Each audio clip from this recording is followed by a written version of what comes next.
أعوذ بالله من الشيطان الرجيم. سورة يوسف مكية. بسم الله الرحمن الرحيم. ألف لام را. تلك آيات الكتاب المبين. إنا أنزلناه قرآنا عربيا لعلكم تعقلون. نحن نقص عليك أحسن القصص بما أوحينا إليك هذا القرآن وإن كنت من قبله لمن الغافلين. إذ قال يوسف لأبيه يا أبت إني رأيت أحد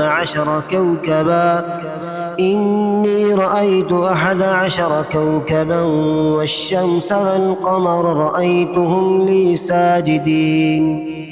قال يا بني لا تقصص رؤياك على إخوتك فيكيدوا لك كيدا إن الشيطان للإنسان عدو مبين.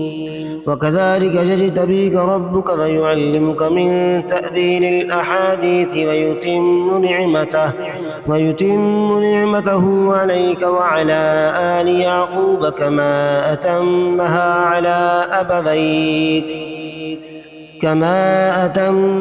على أبويك من قبل إبراهيم وإسحاق إن ربك عليم حكيم. لقد كان في يوسف وإخوته آيات للسائلين. إذ قالوا ليوسف وأخوه أحب إلى أبينا منا ونحن عصبة إن أبانا لفي ضلال مبين. اقتلوا يوسف أو اطرحوه أرضا يخل لكم وجه أبيكم وتكونوا من بعده قوما صالحين. قال قائل منهم لا تقتلوا يوسف وألقوه في غيابة الجب يلتقطه بعض السيارة إن كنتم فاعلين. قالوا يا أبانا ما لك لا تأمنا على يوسف فإنا له لناصحون أرسله معنا غدا يرتع ويلعب وإنا له لحافظون. قال إني ليحزنني أن تذهبوا به وأخاف أن يأكله الذئب وأنتم عنه غافلون. قالوا لئن أكله الذئب ونحن عصبة إنا إذا لخاسرون. فلما ذهبوا به فأجمعوا أن يجعلوه في غيابة الجب وأوحينا إليه لتنبئنهم بأمرهم هذا وهم لا يشعرون. وجاءوا أباهم عشاء يبكون. قالوا يا أبانا إنا ذهبنا نستبق وتركنا يوسف عند متاعنا فأكله الذئب وما أنت بمؤمن لنا ولو كنا صادقين. وجاءوا على قميصه بدم كذب قال بل سولت لكم أنفسكم أمرا فصبر جميل والله المستعان على ما تصفون.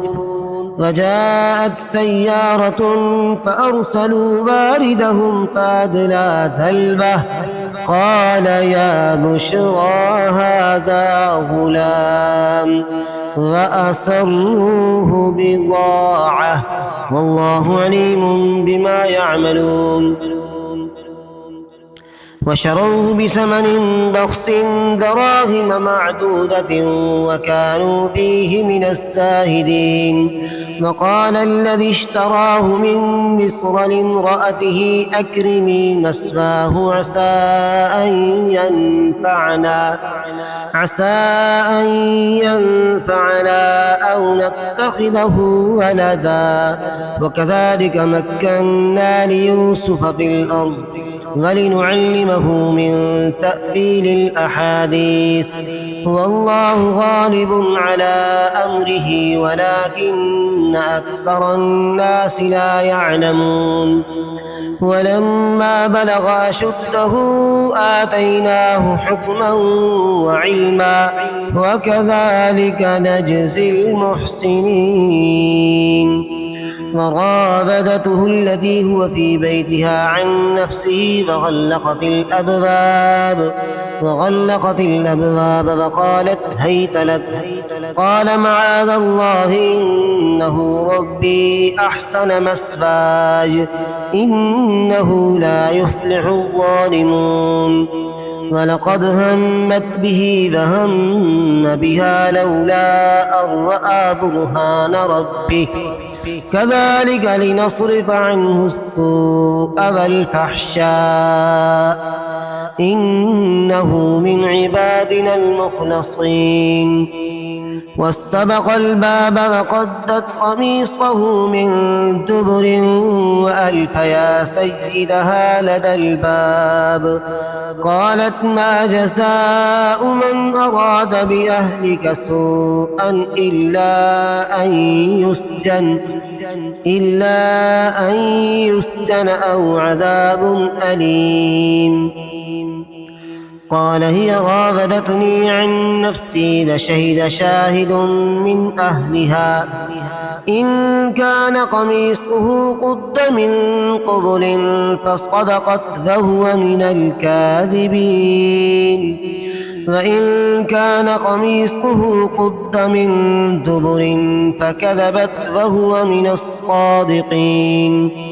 فلما رأى قميصه قد من دبر قال إنه من كيدكن إن كيدكن عظيم.